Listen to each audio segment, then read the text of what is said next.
Lincoln 103, 5 Lincoln 102, Lincoln 103 and 102. Responding to 401 parking structure, section 1 boy.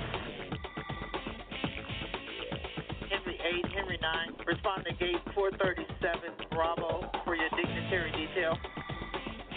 3K 911 unattended 400 lower level near carousel 4 black bag. GTA in progress 401 parking structure section 4 boy. Responding to 401 parking structure, section 1 boy. 415 passenger onboard aircraft. Control 2 Franklin en route. 484 suspect is female, Hispanic, 28 years of age, blue jeans, no further. Control 5 Frank 401 is en route.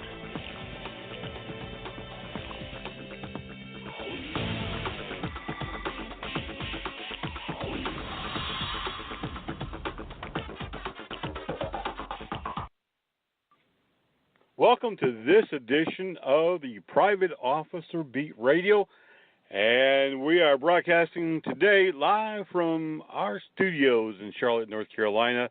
Glad that you are joining us for this episode. We have much to talk about, just like always. Nothing new, but we're glad that you are with us. I'm your host, Rick McCann, founder, CEO of Private Officer and Armor College. Today, we're going to be talking about life and the effects that life has on our family life, our social life, how it can quickly bring depression into your life. We'll be talking about relationship issues, and unfortunately, even alcoholism and drug addiction, all caused by the type of jobs and professions that we have.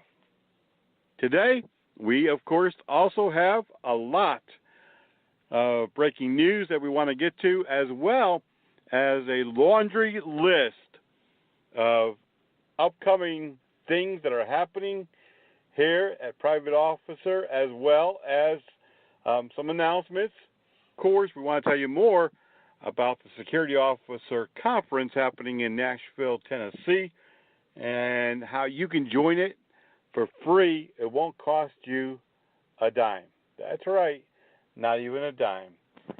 That and so much more coming up in today's edition of the Private Officer Beat Radio Show. So, of course, you don't want to go anyplace because there's so much here that you need to know. I guess the big headlines this week, well, there's several, but as far as I'm concerned, the big headlines this week is the number of private security and law enforcement that have been killed so far in 2018. Right now, according to our statistics, there have been 91 law enforcement officers killed. 91.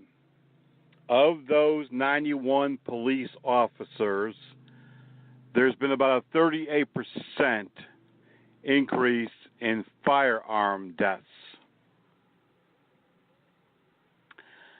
Again, not to compare private security with law enforcement, but so far in 2018, there have been 81 private security officer deaths and a huge increase number of those by gunfire.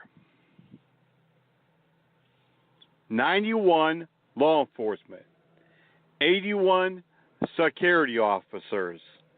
What does that tell you? No doubt that private security is becoming more and more involved in contacting individuals, never knowing if they're a danger, never knowing ahead of time if they're going to pose a danger to our safety.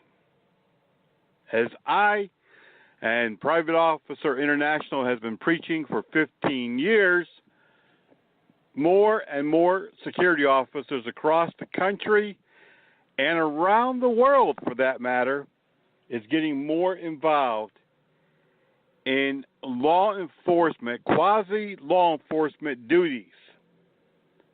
And that's without even talking about those private officers that are private law enforcement and do have law enforcement authority. What these numbers tell me is that the danger of contacting anyone, approaching anyone, questioning anyone, investigating anyone, detaining anyone, arresting anyone, or even responding to or getting involved in any type of situation, whether that be a shop, whether that be a domestic, a trespasser on your property, someone who's looking suspicious sitting in a vehicle at the apartment complex. These numbers quickly identify the fact that the danger of making contact with anyone, regardless of their race, their age, their sex, it doesn't really matter anymore these days. The job of being a security officer, a private law enforcement officer, has become as dangerous as any law enforcement position in the U.S. or around the world, and that's a fact. That is a fact. There's no possible way for you to refute it, to argue about it, to deny it. No. The fact is, the numbers speak for themselves. And not only do the numbers of the deaths of security personnel speak for themselves, but the method in which these officers, these men and women, have died on duty.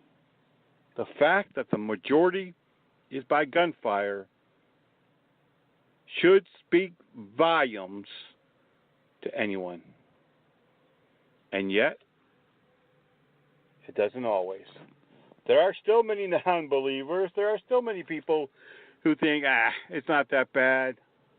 Nah, you might get one or two now and then that get killed or shot. Yeah. But the fact is, it is that dangerous. And we have the statistics and the data to back it up. There's no reason for anyone at this point to deny it or think otherwise or try to sweep it under the rug. We're in the 2018, this isn't 2010, this isn't 2015, this isn't 1980, this right now, this year. Actually, the last couple of years, we've seen so much violence involving law enforcement and security. In this next segment, I'm going to be talking about something else that's happening that's alarming. And we need to be talking about this. You need to be sharing about this because this has not happened to this degree in a long time. But, again, what are we going to do about it? What are we going to say about it? Who are we going to talk about it? How are we going to try to change this? I would say for the security industry, for those who will listen, those who will have open and clear eyes, that this is extremely alarming.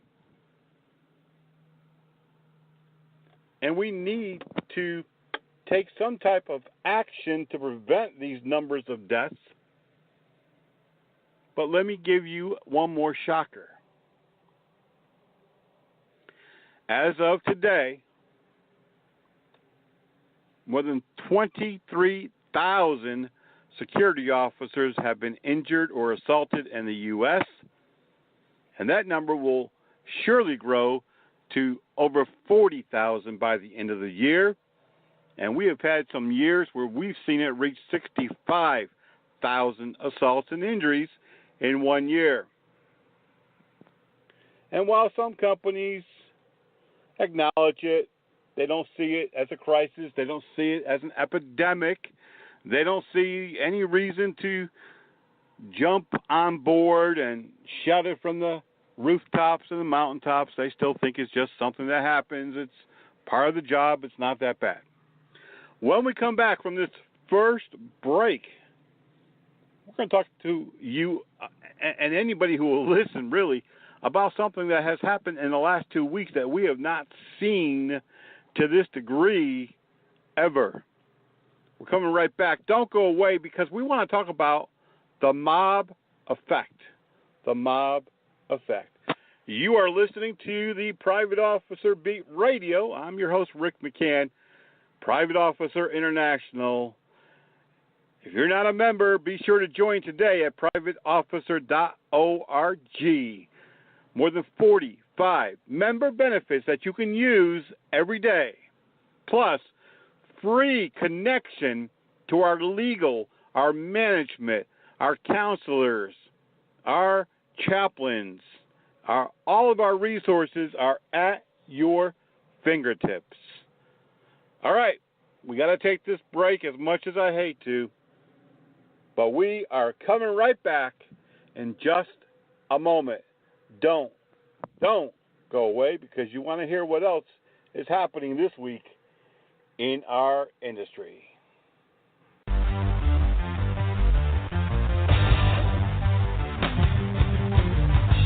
From coast to coast, cops are cracking down on seatbelt violations. Buckle up day and night or expect a ticket. It doesn't matter who you are or where you live, they'll be on the lookout. Cops write tickets to save lives. Click it for ticket. Federal Aviation Administration wants you to fly your drone responsibly. Avoid flying your drone near other aircraft, especially near airports.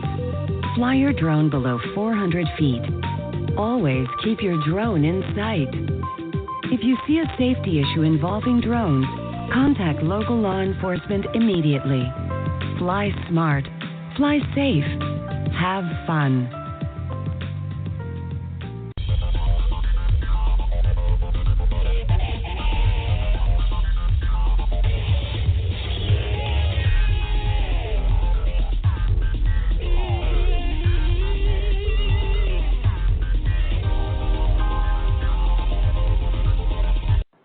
All right, we are back. You're listening to the Private Officer Beat Radio. I'm your host, Rick McCann, founder and CEO of Private Officer International, Armor College, a public safety and law enforcement organization and school. I said before the break that something has been happening in the last couple of weeks, about 2.5 or 3 weeks, that we have not seen to the magnitude that we have seen it recently, and it's disturbing, it's dangerous, it's something that is occurring with law enforcement, has been occurring with law enforcement for a number of years, but now people are attacking security officers. And when I say people, I don't mean individuals, I mean packs, mobs, crowds are attacking security officers who are trying to detain shoplifters, trespassers, or other violators of the law, that they have a legal duty and right to detain, to confront, and yet now, as we have seen in hundreds and probably thousands of videos by now, where crowds turn on law enforcement when they're arresting somebody or they've been involved in a use of force, a shooting, now we are seeing that with private security incidents. Just last week in California, during a detention and arrest of someone involved in an assault and trespassing, a security officer by himself trying to detain the suspect was brutally attacked by at least 30 people in the apartment complex while he was trying to defend himself, trying to detain the suspect in the crime.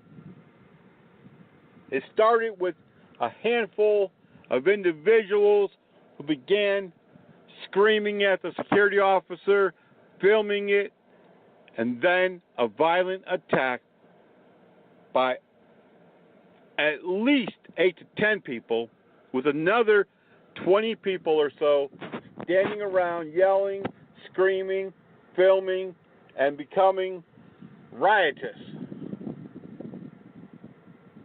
The security officer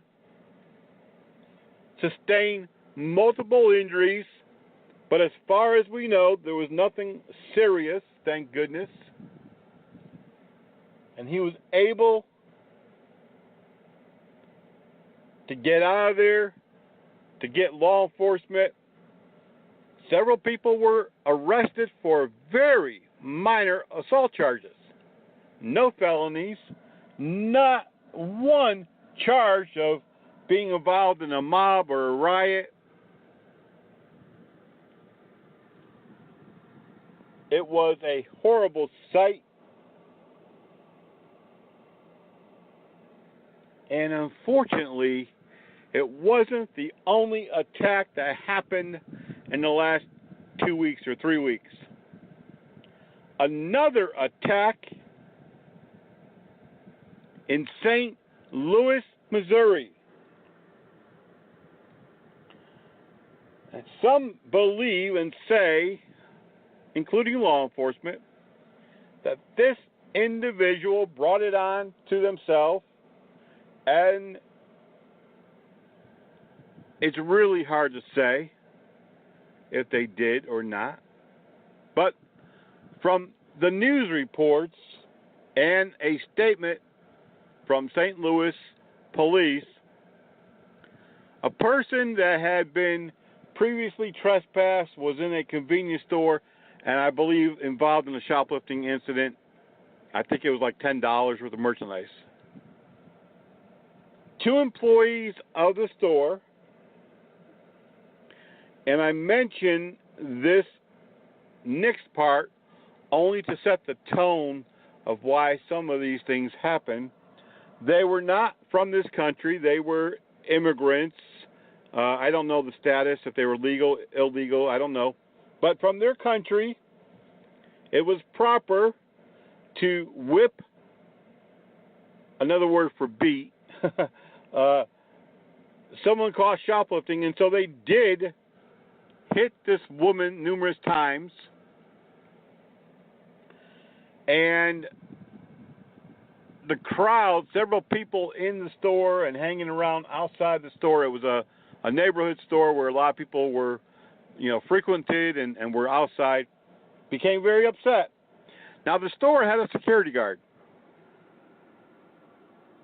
And instead of locking the door, calling 911, the security guard got involved and he pepper sprayed a whole bunch of people who were just yelling. And all of this is on video, both the store surveillance and camera cell phone video. he began pepper spraying a bunch of people that weren't involved other than just yelling, had not committed any assault, any crime. And that escalated. The whole thing blew way out of proportion. And before you know it, you got people coming out of the woodwork, the whole parking lot full of people banging on the doors and windows, screaming, out of control. Law enforcement had to be called in. They had to de-escalate. And this time around, instead of arresting the protesters, they actually arrested the security officer and the 2 store employees who began the incident by assaulting and beating the female alleged shoplifter. And again, I don't know what was taken. I hear and I read that she took about $10 worth of merchandise. Authorities had to disperse and de-escalate that crowd. They could have beaten the security officer and the store employee senseless, and they did try to break in. The security officer was arrested because police say he escalated it and used pepper spray on people who had not committed the crime. He was not immediately in imminent danger because he was behind a locked door, and he unlocked it and went out and pepper sprayed the group that was there. Told them to disperse. This could have been a lot worse had police not arrived so quickly and enforced. What if they were all tied up? What if they were busy? What if they had other crimes and riots and they just couldn't get there right away? We've seen this play out when security has called for help before. Thankfully, no one was seriously injured. Nobody killed. But police arrested the security officer and the store employees for assault. Things like this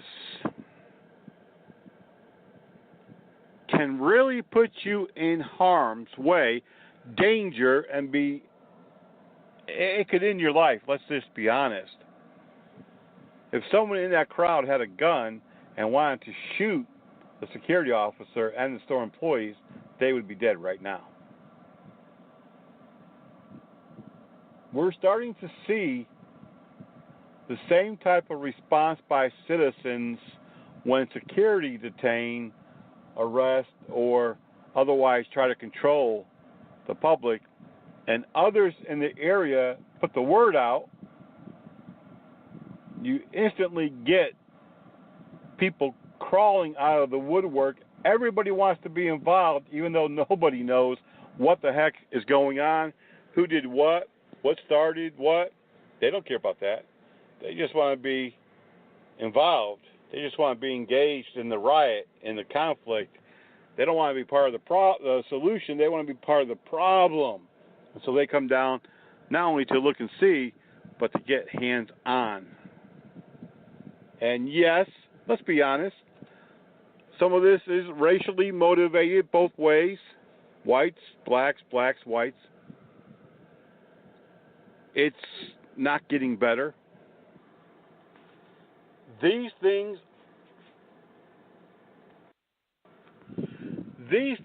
that are happening are not just limited to the U.S. Last week in British Columbia, a similar event happened where security at a large mall that also had some other businesses in the perimeter of the mall exterior, including some type of recycling, processing type company. Security was called because a person who had been previously trespassed from the property was on the property and stealing some recyclables. I don't know, I believe they were bottles, cans.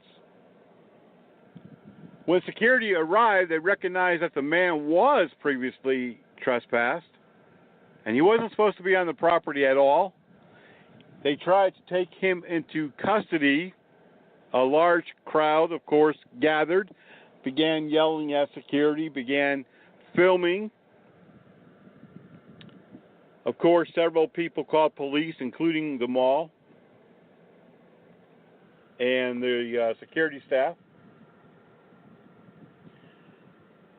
They, the citizens, began to yell how the person was being treated. It was just a couple of dollars worth of recyclable material, and let him go. And so what if he stole? So what if he was trespassing? The security officers were trying to get his hands behind his back to handcuff him, and they had every legal right to detain him, even to arrest him, and that's what they were doing. But as this went on, longer and longer, a larger and larger crowds began to develop, began to push in on the mall security officers. And you can imagine, if you've ever been involved in any type of arrest of a suspect, apprehension, chase, everybody wants to get involved. Everybody knows the law. Everybody's an attorney. Everybody's a judge.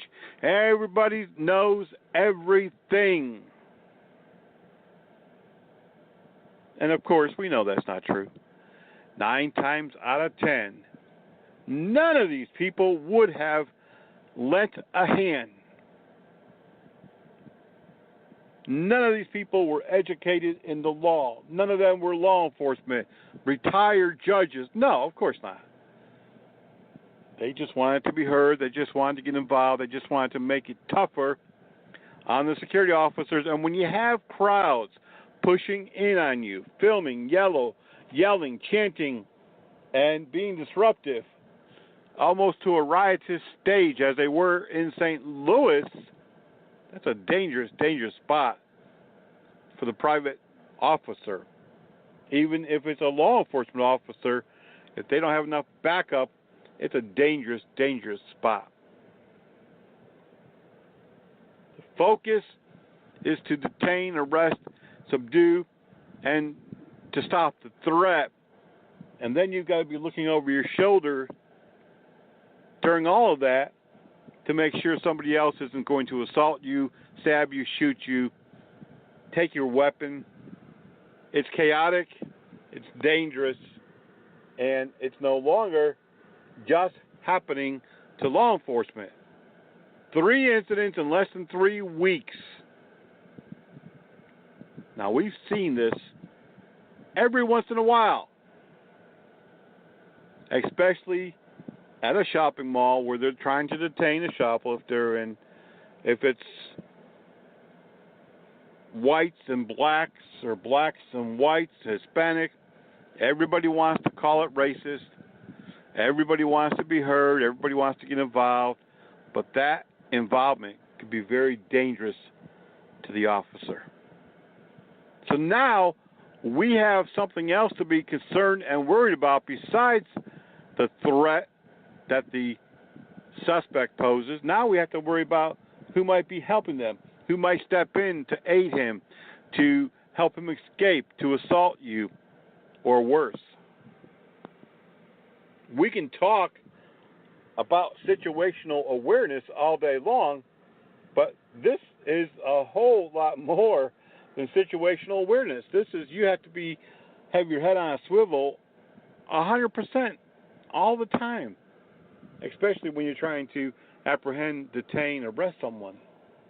This is getting out of hand, and this is getting dangerous for security. It's time that we stop staffing one person, one unarmed security officer. Start equipping people. Start giving them communication equipment where they can call for backup, even if it's just a panic alarm, as we've talked about on this program numerous times.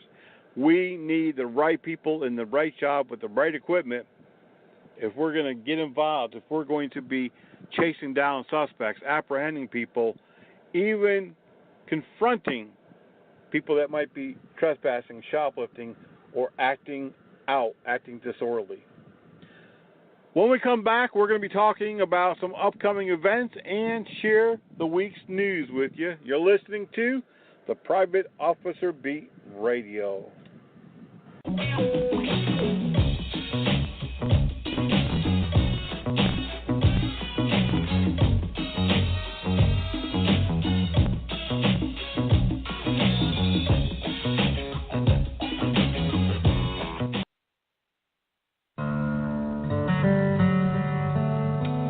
They say if you want a wish to come true, never tell anyone.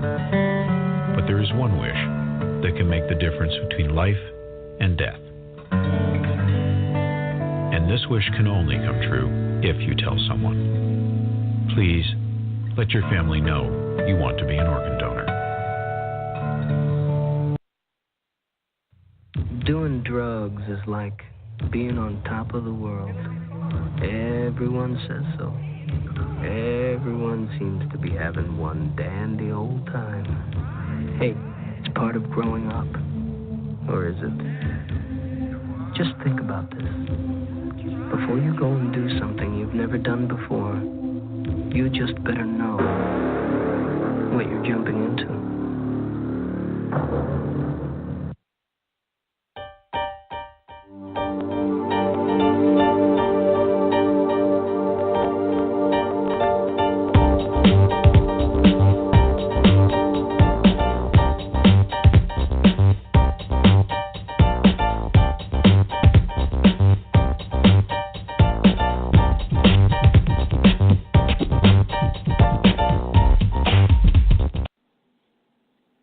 This week, of course, we want to thank our sponsors, Barton Investigations. We'll track them down. We'll solve the case. Barton Investigations online. Check them out today for all of your private investigation needs. Body Armor USA, one of our pals, POI member, lifetime, and a friend. If you need body armor or protective gear, check them out online at Body Armor USA. We've got what it takes to protect you. And, of course, we want to thank our newest sponsor here this week, Robinson Heating and Air. Check them out in Nashville and Memphis, Chattanooga, and in Kentucky. They're located in the places that you need special people like them to help you with all of your heating and air conditioning needs. This week in the news, we got a lot of things to tell you. In New Orleans, a security guard is suing the Causeway Police Department for false arrest. They say that he was stopped by police officers and suspected of being DUI. He said he has a speech impediment. He tried to tell the officers that, but they embarrassed and caused him anguish, took him into custody. He was later released after tests proved he was not under the influence. In Maple Ridge, BC, the Haney Place Mall has become one of the latest malls to install blue lights in their bathroom to help combat drug-related problems. It seems that it's harder to see your veins when you have blue lights in the bathroom, and therefore many people that would maybe hang out, loiter, to shoot up, they don't like it so much. We've seen that in many convenience stores and also fast food chains that are now using blue lights in the bathroom to deter people shooting up in heroin. In Long Island, New York, Jimmy Henderson, a longtime East Monarch Fire Department member and a security officer for 14 years with the Central School District, passed away from cancer.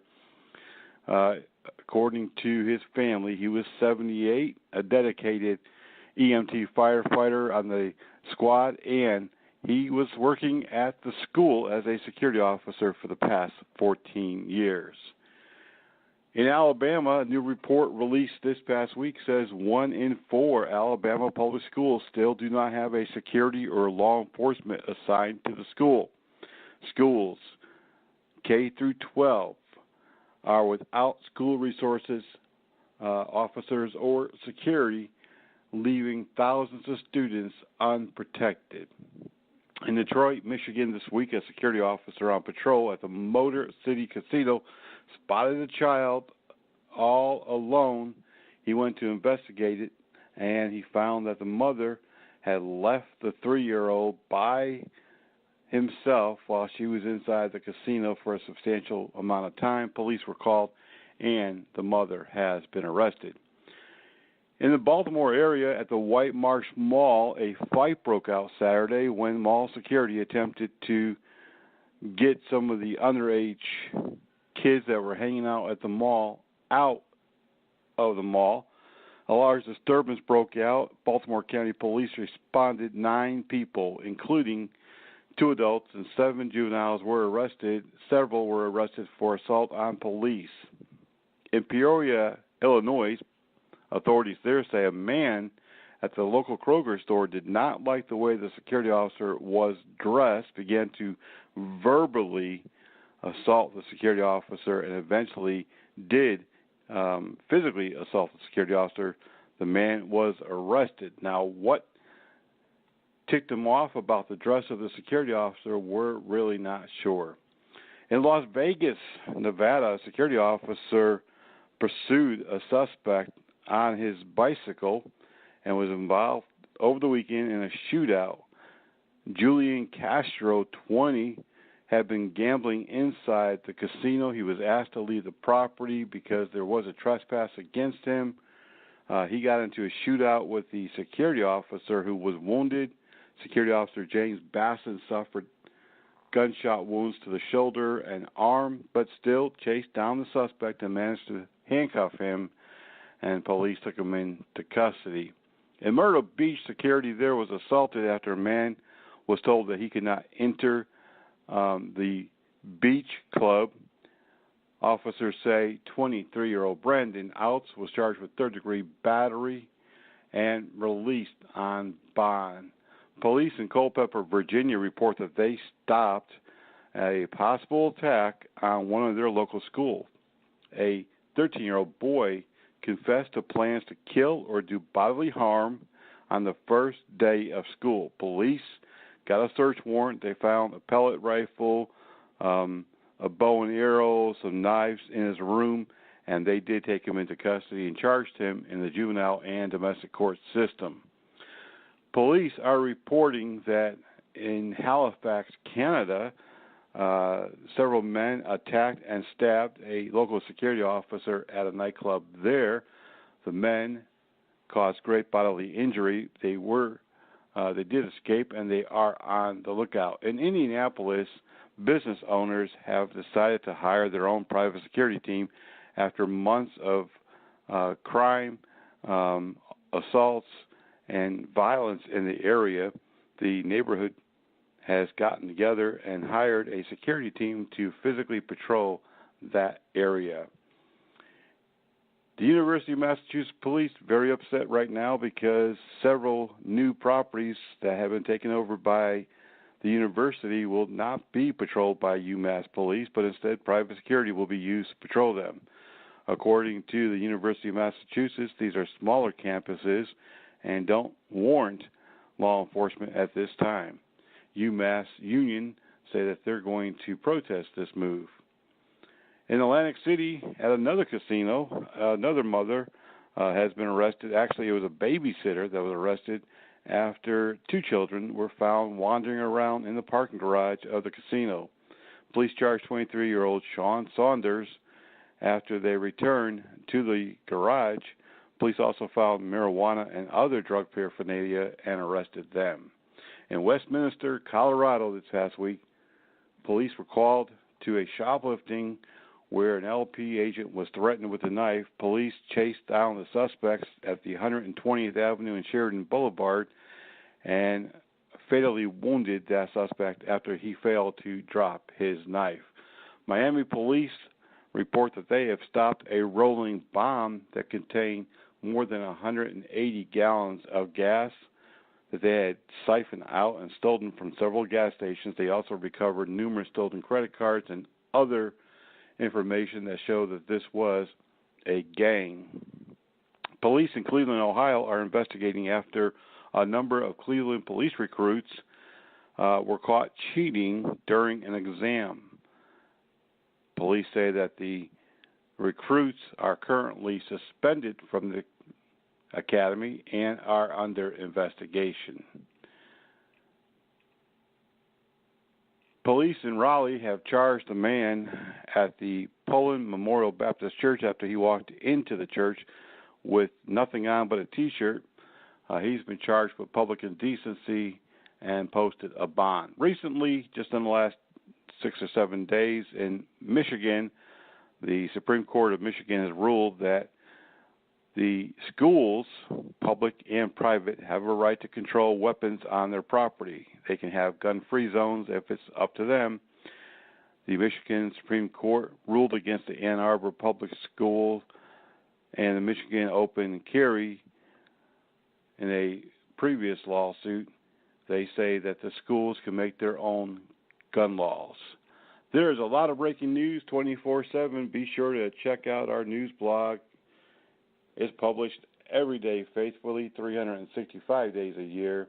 And sign up today for news alerts at privateofficer.org. And, of course, if you're not a member, we want to make sure that you become one today. Enjoy those 45-plus member benefits. Privateofficer.org is the place to sign up for that. We're coming right back. We're talking today about personal issues because of the professions that we're in and how we can avoid the downfalls.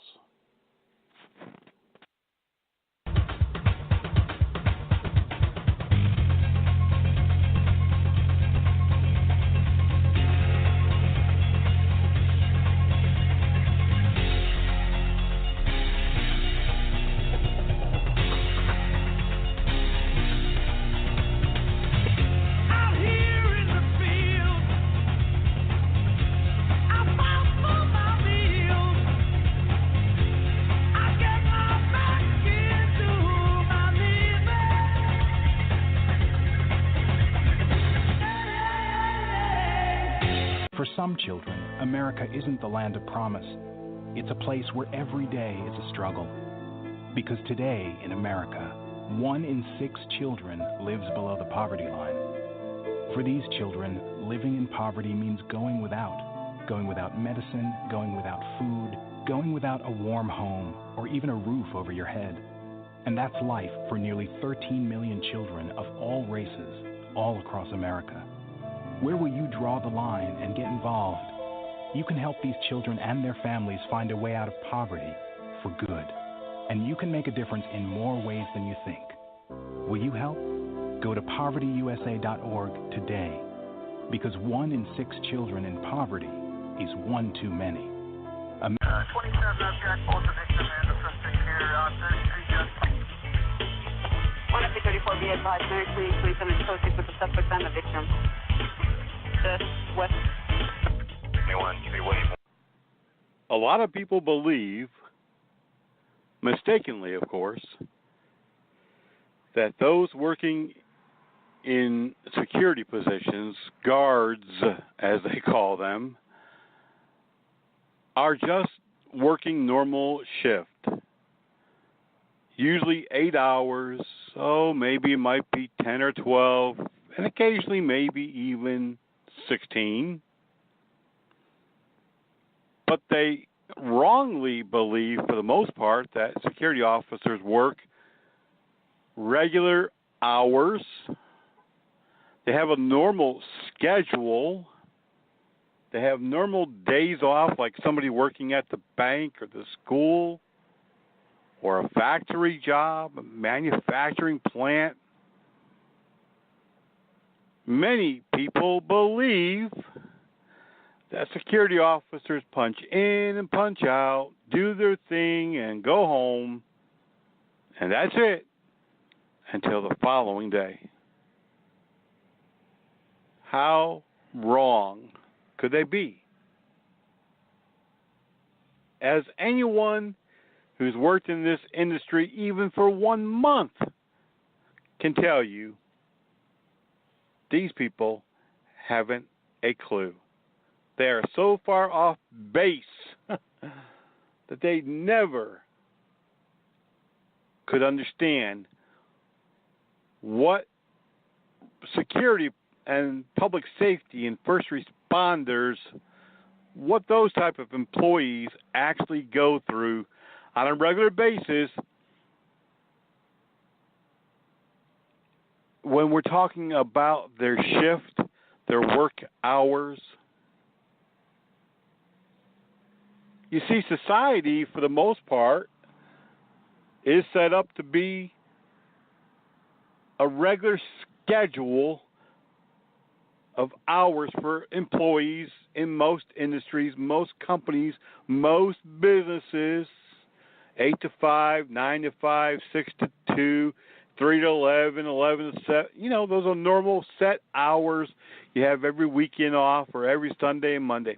Now, some security officers do have the luxury, especially those working in the proprietary positions at hospitals and colleges, schools, and some other businesses. They do have regular hours. They come in 7 to 3:30, 7 to 4. Sometimes they have every weekend off. They have a regular schedule like a normal person, a normal schedule for a normal person.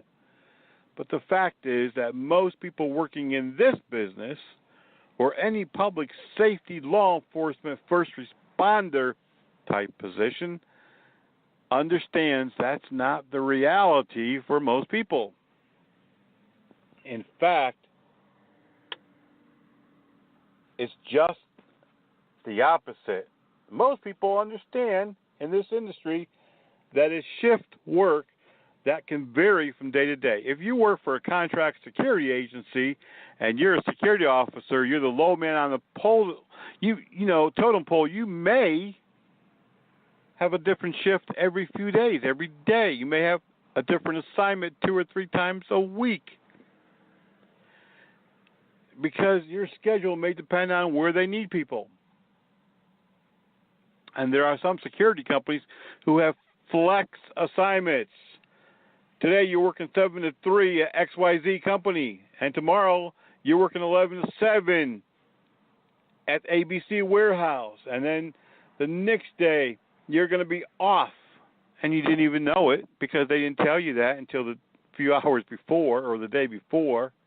And then later that week you're someplace different, and you have no regular sleeping hours. You have no regular time to spend with your family, your children. You have no regular time to take care of your own personal business, to have your own personal life. God forbid that could become a reality, a normality for you or anyone else working in this business.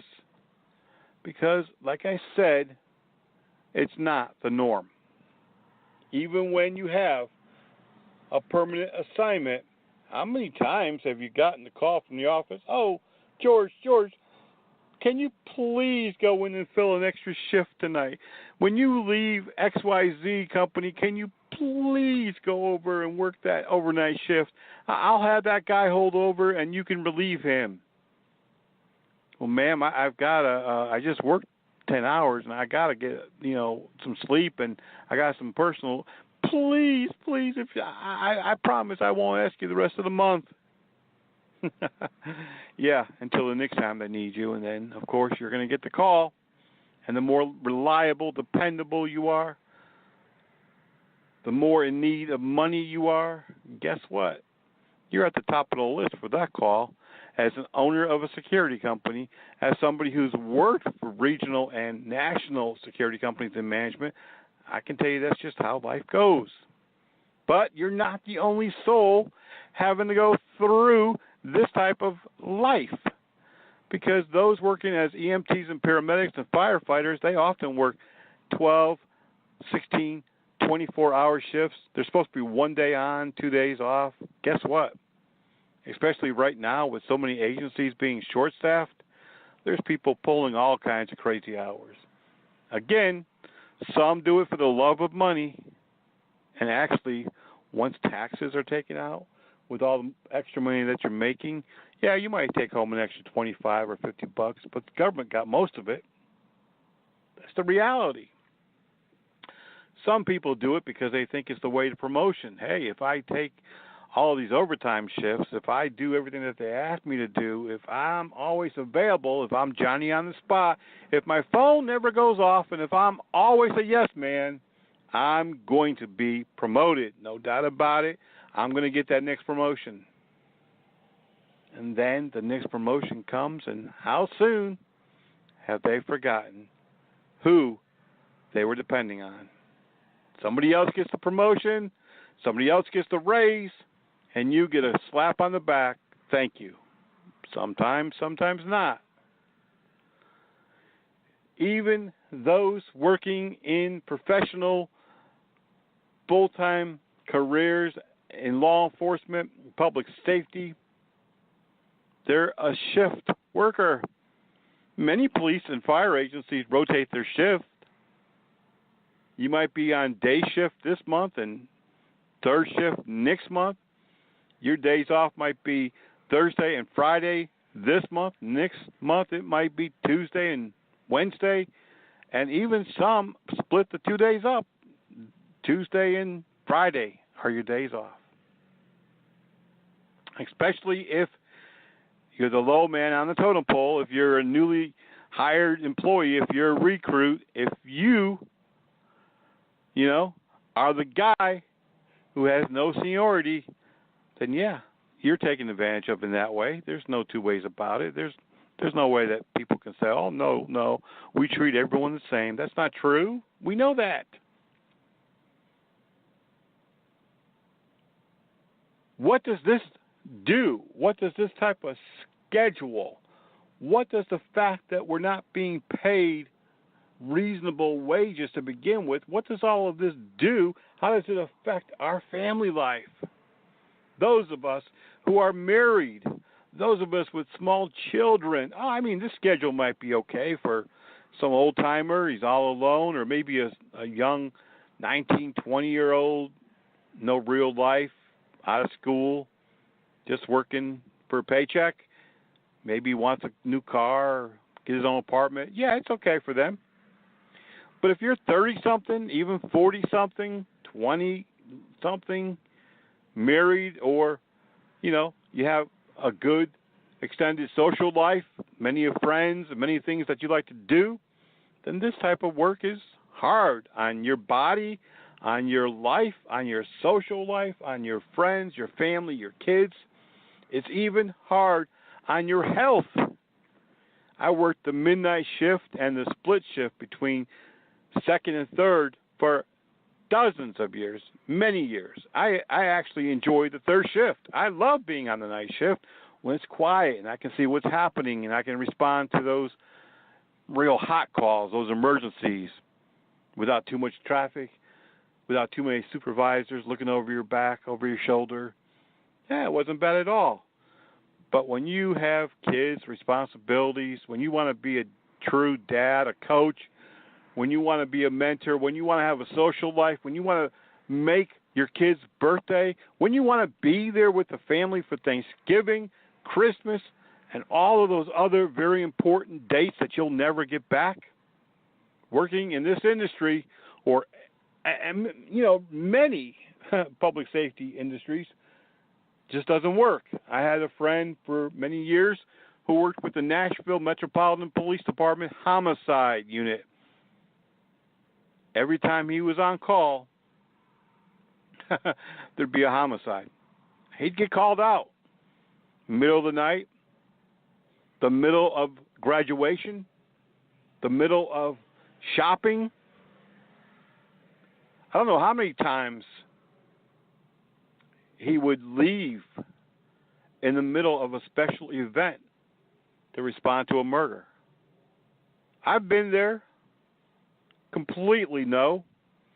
I remember the good old days when I was in law enforcement and was a volunteer firefighter, and we had the pagers back then, and those things would go off at the most inopportune times, those beepers, beep, beep, beep, beep, beep, beep.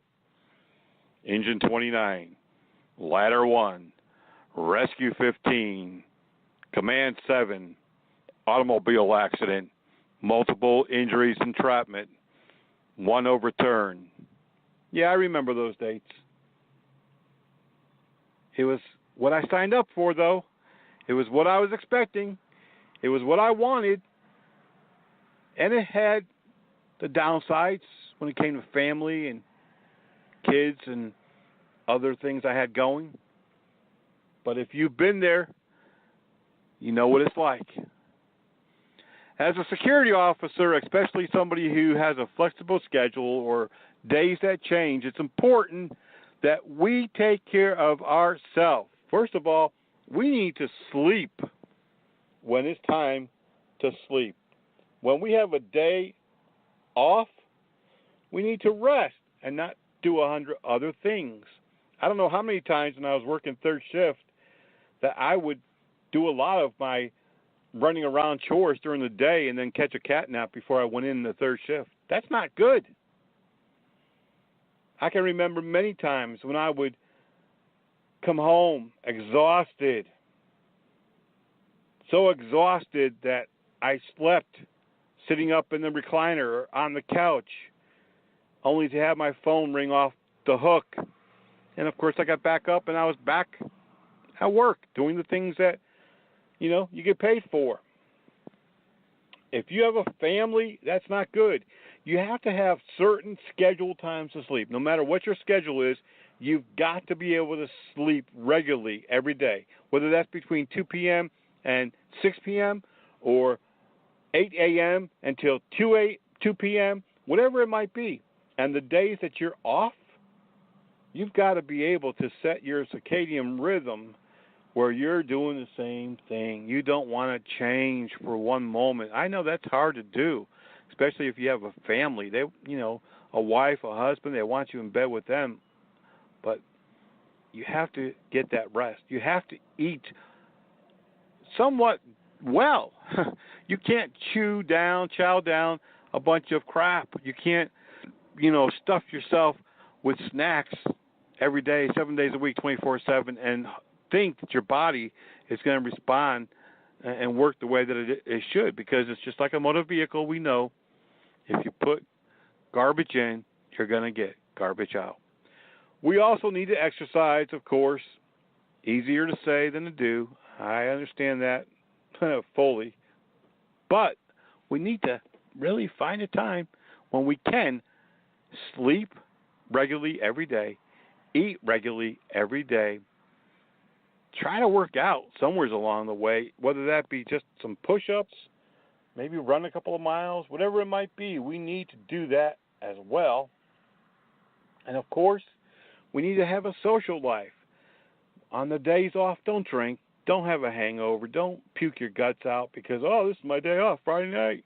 I never get a Friday night off. I'm going to paint the town. I'm going to puke up all over every street. No, that's not the way to live. That's going to harm your body, and that has a long-term effect on how you can respond, how you can physically respond in emergencies, and how you can defend yourself, and whether or not you'll even be able to defend yourself. Take care of yourself. If you can't have a regular schedule at work, you got to have a regular schedule of some type at home. In closing, I do have to mention that working these type of hours and these type of jobs, whether you're a police officer, a firefighter, security officer, even a manufacturing person who has different hours every month, this plays on your psyche. Many people just are not used to working when it's dark, unless, of course, you live in Alaska someplace. Many people, their bodies don't adjust well, and they get depressed. They get sad. They get lonely. All sorts of physical and psychological damage can be done if you don't get tuned in to what's happening. If your body is talking to you and you're not listening, it can even cause suicide. Many first responders and law enforcement officers who commit suicide do so because of everything that we're talking about today. They all become catalysts of depression, being sad, hopeless, alone, and before you know it, they're better off without me. All that I am is a paycheck, and I hate doing what I'm doing. I might as well just go ahead and end it. And that, along with other issues that they're already having, can really be the catalyst to someone ending their life. Of course, you've all also heard that these type of hours and this type of work can also lead to alcoholism, drug addiction, and all that's true. How many of you know cops and firefighters and other people that work in this profession, even security, who drink every moment they get? Even when they're awake in the morning, it's like, oh, yeah, I got to have a couple of beers. Or I've got to, smoke some cigarettes, and I've got to have a joint. It's a fact of life. Be cautious. Listen to your body. Look at the indicators. Don't be one of those people who become a victim of their circumstance, of their job. There's got to be a happy medium. There's got to be a balance. We all need a paycheck. We all need to bring home the money, bring home the bacon. We all got to pay our bills. We all got to be working people, unless we're millionaires and got a rich family. Most of us don't. Be careful. This year there's been 6 or 7 known suicides of security officers. Most years we track about 15, 12 to 15. We don't want you to be one of those numbers. Be alert. Be sure that you listen to your psyche, to your body, and that you understand the warning signs of being depressed or sad or in a situation where you need to speak to someone. Now, if you're a member of POI, we have counselors. We have chaplains. If you're not a member and you need someone to speak to, we'll have someone speak with you as well. We have resources that we can refer you to. Be safe in everything that you do and be smart. That's going to conclude this episode of the Private Officer Beat. As we always say, be blessed, be safe, and we'll see you back here on the radio.